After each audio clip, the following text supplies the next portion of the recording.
Welcome again, hordoftan. Okay, so today's class gonna be talking about daily routines. Okay, kutaan irraa kuni waa'ee akkaataa haasawaa wantoota guyyaa guyyaadhaan goonu ittiin shaakallu jechuudha. Kutaa kana keessatti okay, akka barsiisaa yookiin immoo teacher 1, teacher 2 taaneeti. Okay, akka haasawaa goone wajjii ilaalla jechuudha. Stay tuned until the end of this video. Let's jump in.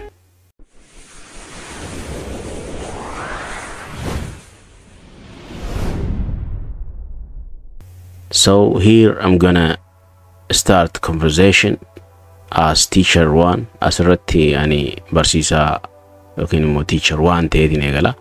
Kanneen ani itti haasa'u teacher 2 dha. Okay, barsiisaa tokkoo fi barsiisaa lakkoofsa lama jechuudha. So right now I'm gonna start the conversation with this teacher. Good morning. How are you today? Good morning. I'm fine, thank you. How about you? I'm doing well, thanks. Today let's talk about daily routines. What time do you usually wake up? I usually wake up at 6 o'clock in the morning. What about you? I wake up at 7 o'clock. After I wake up, I brush my teeth and wash my face. What do you do after you wake up? First, I pray and then I exercise for a few minutes. After that, I take a shower and have breakfast. That sounds great. I usually make coffee and then I check my emails before breakfast. What do you usually eat for breakfast? I like to eat bread with honey and drink tea. How about you? I usually eat eggs and fruit. After breakfast, I get ready and go to work. What time do you leave for work? I leave home at 8:30 a.m. I take the bus to school. What about you? I usually leave at 8 o'clock because I walk to school. After work, I relax at home and sometimes I read a book. How do you spend your evening? In the evening, I usually cook dinner and then watch TV with my family. Finally, I go to bed at around 10 p.m. That's a healthy routine. Thank you for sharing. Let's listen again. Good morning. How are you today? Good morning. I'm fine, thank you. How about you? I'm doing well, thanks. Today let's talk about daily routines. What time do you usually wake up? I usually wake up at 6 o'clock in the morning. What about you? I wake up at 7 o'clock. After I wake up, I brush my teeth and wash my face. What do you do after you wake up? First, I pray and then I exercise for a few minutes. After that, I take a shower and have breakfast. That sounds great. I usually make coffee and then I check my emails before breakfast. What do you usually eat for breakfast? I like to eat bread with honey and drink tea. How about you? I usually eat eggs and fruit. After breakfast, I get ready and go to work. What time do you leave for work? I leave home at 8:30 a.m. I take the bus to school. What about you? I usually leave at 8 o'clock because I walk to school. After work, I relax at home and sometimes I read a book. How do you spend your evening? In the evening, I usually cook dinner and then watch TV with my family.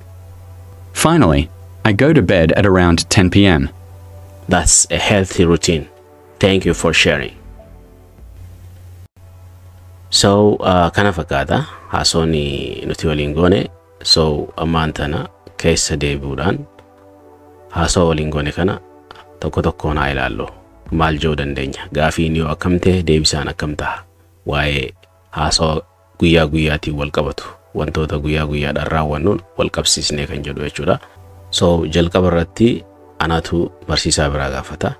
maal jedheen dura nagaa gaafadhe good morning how are you today okay meerra deebi'aadha good morning nam tokko ganama yoo ta'e akkas jennee nagaa gaafannaa mire good morning how are you today akkam nagaa bulte akkam har'a nagaa fayyaadha ka jennu sun jechuudha salaamtaa oowwitu okay akkasitti gaafannaa jechuudha nagaa okay san booda barsiisaan lakkoofsa lama jechuudha barsiisaan kaan maal jedhee deebise good morning nam tokko good morning jedhee yeroo si gaafatu inni kaanis good morning jedhee si deebise jechuudha I'm fine thank you how about you okay galatoomi jedhee how about you siin jedha how about you ka jedhu okay how about you akkasitti dafanii jechuu danda'ani how about you yookiin how about you ati yoo akkami siin jedhee deebisee si gaafate jechuudha akkasin na gaafate akkam bultee ani nagaan jira galatoomi ati yoo jedhee jechuudha galata naaf waanin an nagaa isa gaafadheef saniif na galatoomfatuudhaan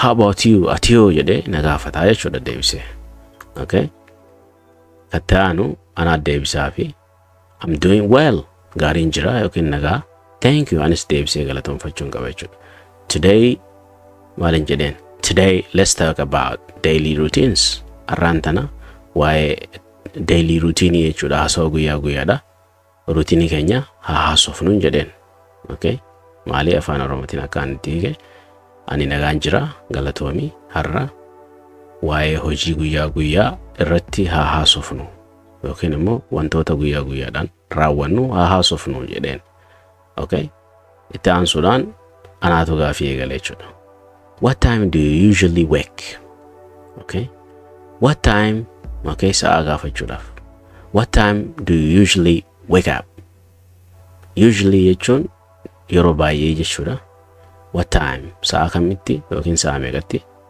do you usually wake up hirriibaa kaata jechuudha wake up jechuun ka'uudha hirriibaa so sa'aatii meeqatti yeroo baay'ee hirriibaa kaata jedheetiin gaafadhe jechuudha hiikni isaa kana jechuudha san booda maal na deebisa I usually wake up at 6 o'clock in the morning jedhe maal jedhe I usually hinjeen asirratti dogoggora kuni so I usually wake up at 6 o'clock yeroo baay'ee sa'aatii 6tiin ka'aa jedhe in the morning ganama jechuudha sa'aatiin 6 ganamaati okay hiikni isaa kana san booda maal jedhe isumaatu haasoo itti fufee jechuudha sa'aatii 6tiin ka'e eege jedhee nutti ibse booda maal jedhee itti fufee what about you ka jedhu sanii jechuudha what about you akkas jedhee na gaafate ati yoo jedhee na gaafate jechuudha ani immoo kan kootiin ibsaaf jechuudha akkanatti maal jedheen I wake up at 7 o'clock okay I wake up at 7 o'clock ani sa'aatii 7tiin ka'aan jedheen itti fufuudhaan maalin jedheeni after I wake up waan hin godhuun itti himuu jira jechuudha ergaan ka'ee wantan godhuun itti hima jechuudha maalin godhaan jedheeni after I wake up okay asirratti hafuura fudhanna akka kanatti after I wake up I brush my teeth and wash my face asirratti teeth hin jedhinaani teeth jedhaani so I brush my teeth and wash my face dura hoggaan hirriibaa ka'u maalin godha I brush my teeth ilkee koo suwaakadha yookiin immoo qulqulleeffadha and akkasuma maalin godha wash my face fuula koo nan dhiqadhaan jedheen san booda ergaan koo wantootaan godhu itti hime booda gaafiin itti fufee jechuudha gaafiidhaan itti fufee maal jedheen gaafadhe what do you do after you wake up kana gabaabsinee dafnee yeroo haasofnu haasoo dheeraa keessatti jechuudha maalin jedheen what do you do what fayyadtu maal taate tiinni badde what do you do after you wake up what do you do after you wake up akkas jedheen maal goota erga hirriibaa kaate booda after you wake up yeroo jennu erga kaate booda jechuudha inni immoo maal deebise first jedhe jalqaba irratti I pray nan salata yookiin rabbiin kadhadha jechuudha and then san booda I exercise sportii nan hojjedha shaakala sochii qaamaa jechuudha. For a few minutes daqiiqaalee muraasaaf jedha jechuudha. Okay? Akkana fakkaata hiikni isaati.